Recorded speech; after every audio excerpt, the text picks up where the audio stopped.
સાવરકુંડલા શહેરના અયોધ્યાપુરમમાં નીકળી શોભાયાત્રા બાદ મહાઆરતી કરવામાં આવી હતી।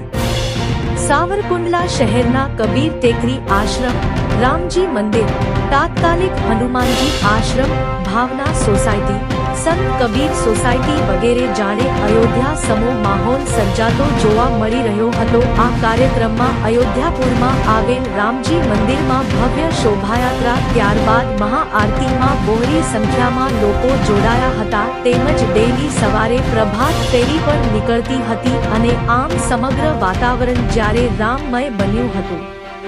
રિપોર્ટર રજાકભાઈ ઝાખરા, સાવરકુંડલા।